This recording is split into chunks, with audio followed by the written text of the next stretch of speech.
Disney Pixar has said that they have been allowed to restore a previously removed gay kiss scene in the upcoming children's animated movie Lightyear, due out in theaters this summer, a follow-up to a very popular Toy Story character. And to that I say this: good. Hello, lady, we're going for a ride. Oh my God! Oh my God! Oh my God! You know what? He's crazy. Renegade Online.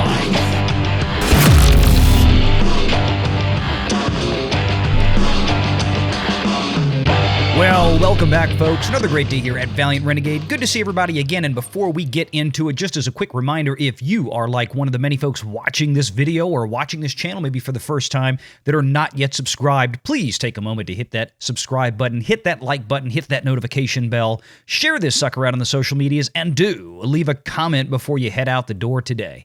Let's dive straight in.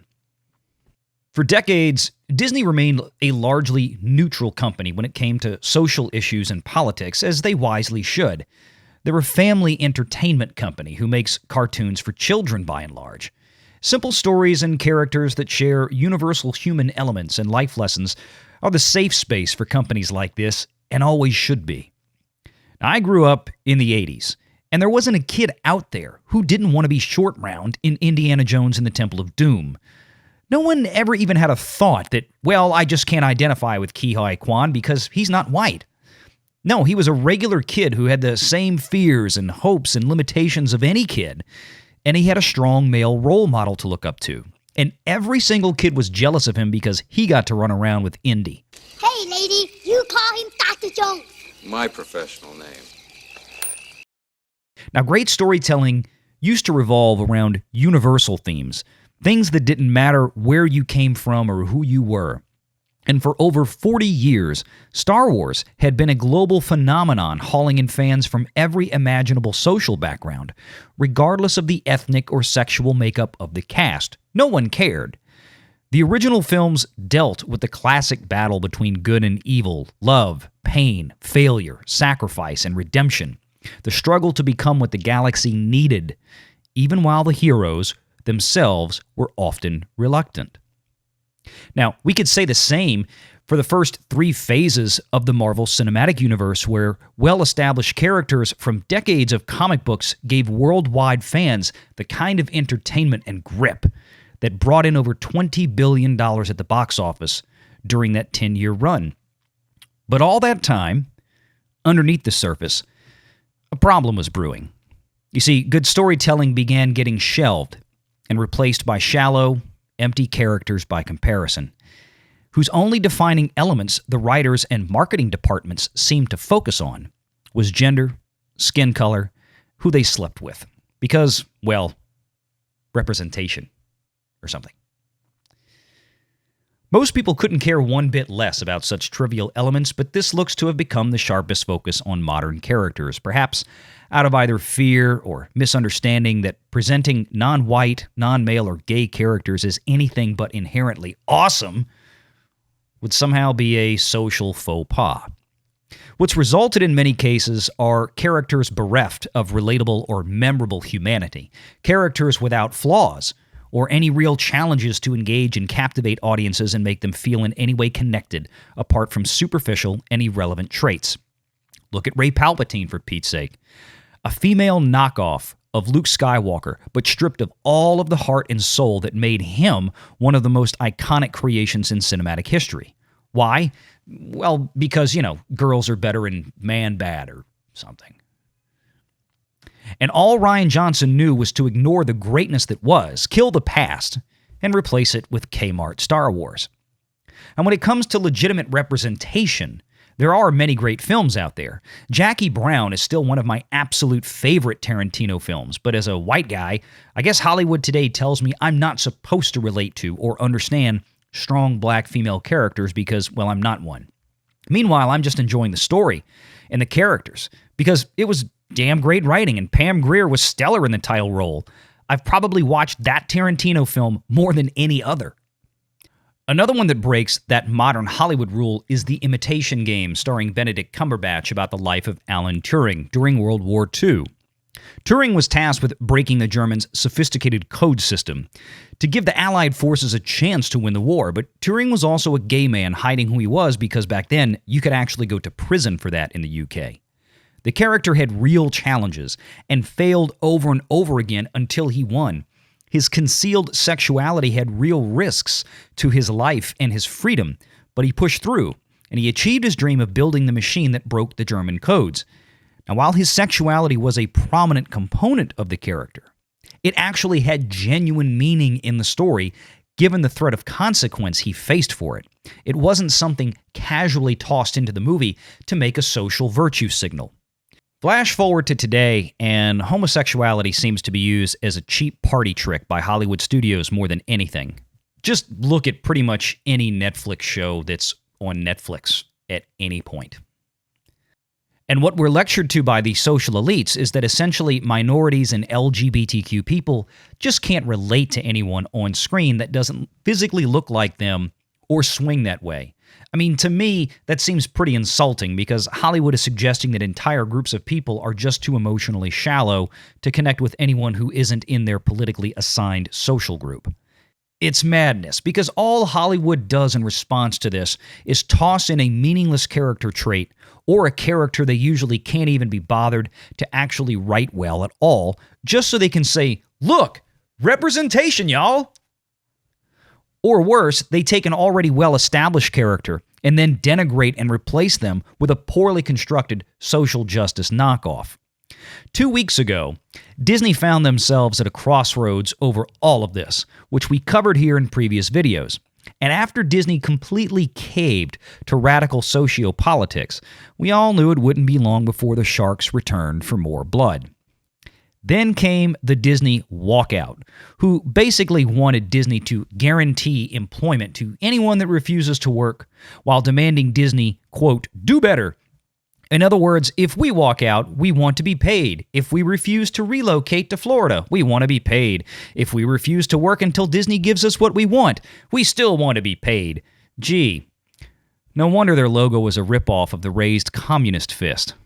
And as far as we know now, it didn't seem like this walkout went too well today.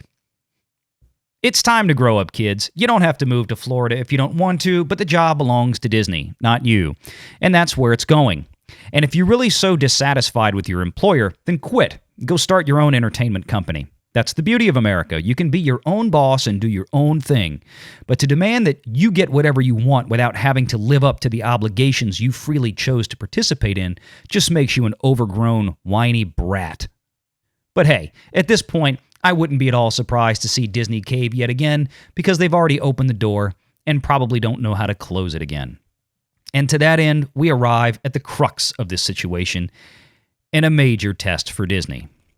Shortly after the collapse of the Disney board and the second Chapek memo, it was proclaimed that Pixar would get their wish, and a previously removed moment of, quote, overtly gay affection would be restored to the upcoming animated children's movie, Lightyear. And frankly, from a business and free market perspective, I'm all for it. As always, we put Hollywood through the business and financial lens of reality, so let's examine a few of those realities, shall we?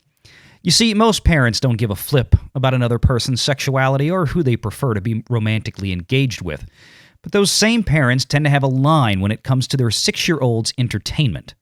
And they aren't interested in having them exposed to sexuality of any sort at that age. Regardless of what you might think about a certain topic, it's the parents who get to make the choices on what their children are exposed to and at what age, not Disney's or anyone else's. Young children have about as much an ability to process and understand a concept like sexuality as they do Klingon.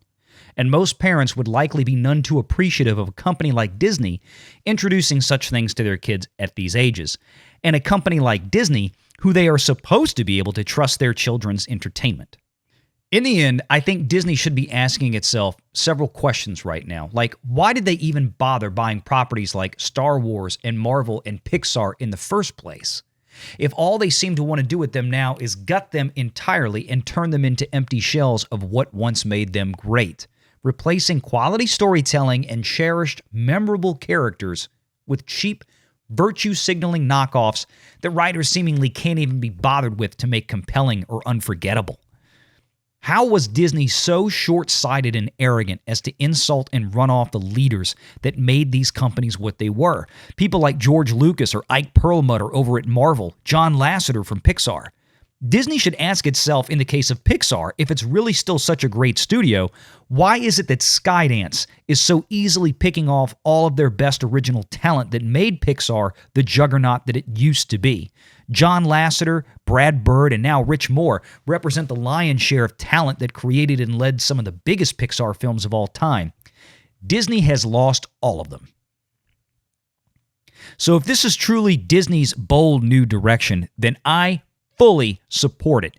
And by that, I mean if Disney actually believes this, quote, overtly gay affection in children's programming will be a win for them, then Disney, by all means, promote the hell out of that. Don't just restore the gay kiss in the film. Stand proudly behind your decision and own that by putting it front and center in the trailer and the advertising.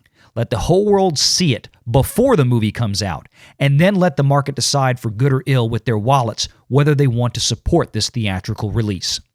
Now, will they do that? Don't bet on it.